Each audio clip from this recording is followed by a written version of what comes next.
La pandémie de la Covid-19 a durement affecté le système de santé au Tchad et modifié conséquemment le calendrier des actions sanitaires pour l'année en cours. Au-delà du plan de contingence et de riposte contre les pathologies habituelles, il faut parallèlement des mesures musclées, efficaces et contraignantes pour contenir la maladie à coronavirus en pleine expansion.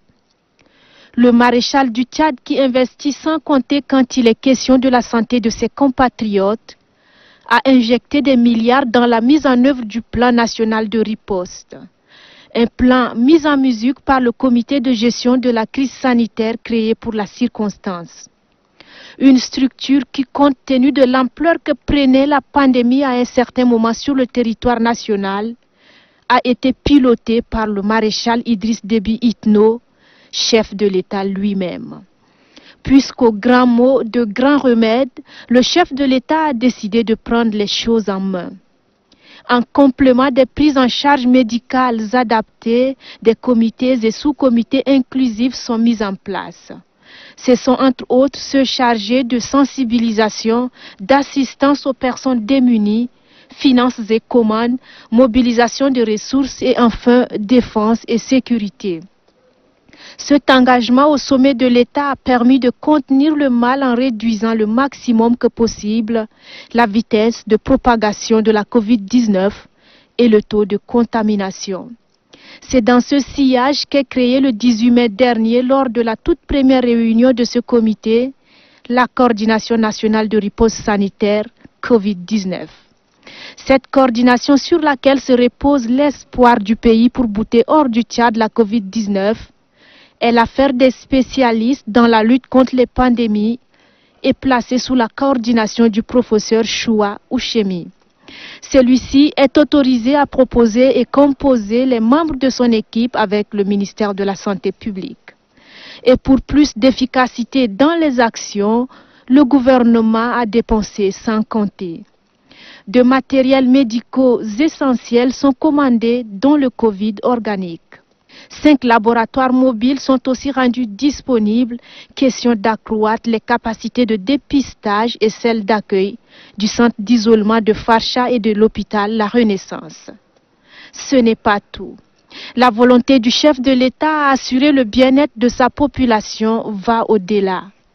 Contre toute attente, certaines délégations sanitaires provinciales sont dotées des appareils Génisper destinés à la charge virale de la Covid-19, de la tuberculose et du VIH-Sida.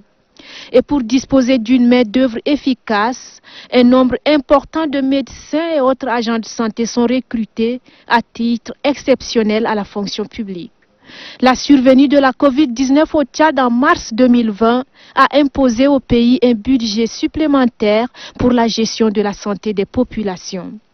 La lutte contre la Covid-19 est devenue certes une priorité pour le secteur de la santé, mais cela n'exclut certes pas au ministère de poursuivre l'essentiel de ses activités régaliennes. Le Tchad a néanmoins organisé dans le respect des mesures barrières la 26e session du comité directeur. Des assises qui ont permis d'évaluer la situation sanitaire du pays et d'analyser les perspectives. Les résultats de ces évaluations attestent que des progrès sont certes réalisés, mais les défis restent encore grands. Le plus grand concerne le couple mère-enfant, première cible. Le taux d'accouchement assisté est en baisse par rapport aux prévisions. Néanmoins, une amélioration est réalisée au niveau de la couverture vaccinale. D'énormes efforts sont en train d'être fournis par le ministère de la Santé et ses partenaires pour atteindre le cap de plus de 90%. Pour parvenir à cet objectif, l'Alliance Gavi, premier partenaire du Tchad sur les questions d'immunisation, met à la disposition du PEV programme élargi de vaccination, 20 véhicules tout-terrain, question de toucher le dernier enfant où qu'il soit sur le territoire national. Et pour répondre aux besoins urgents de lutte contre les épidémies et assurer une surveillance épidémiologique accrue, ainsi que la sécurité des médicaments et celle des vaccins, un projet de loi portant création de l'Institut national de la santé publique est adopté le 1er juillet dernier par la représentation nationale par 148 voix pour, 0 contre et 0 abstention. Aussi, le pays est à forte incidence du paludisme, premier motif de consultation, d'hospitalisation et première cause de mortalité au Tchad. Pour vaincre le paludisme, le ministère de la Santé mise beaucoup plus sur la distribution des moustiquaires imprégnés, la campagne pour la chimioprophylaxie et la sensibilisation des populations sur l'assainissement des lieux. Le Fonds mondial pour la lutte contre la tuberculose, le sida et le paludisme appuie le gouvernement dans ce sens. L'insécurité alimentaire demeure aussi l'un des problèmes majeurs de santé publique au Tchad.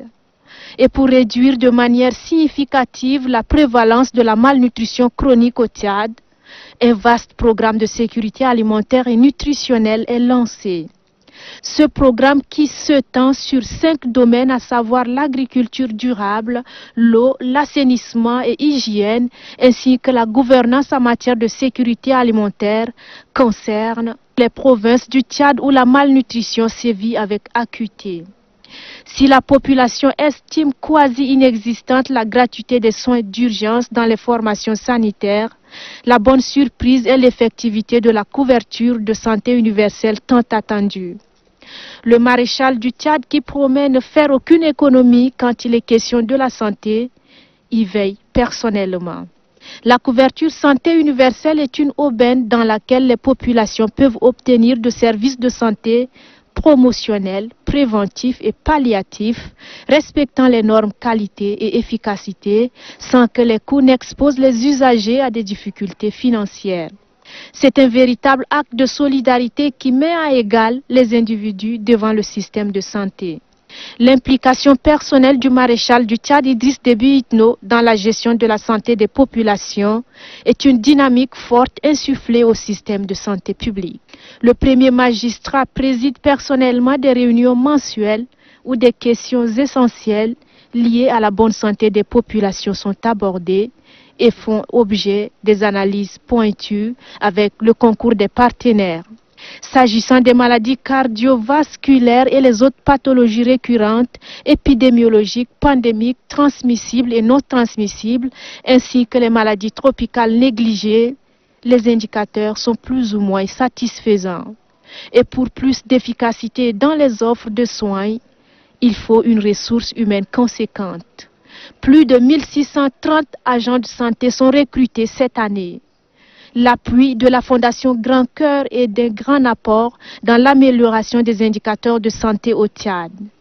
Les caravanes ophtalmologiques organisées constamment à N'Djamena et dans les autres provinces sont des atouts majeurs. Dans le domaine sanitaire, je crois, quand le médecin qui était au niveau de Cuba, leur rentrée a été automatiquement intégré à la fonction publique dans le domaine sanitaire. Et tout récemment encore avec le recrutement de 1600 agents sanitaires.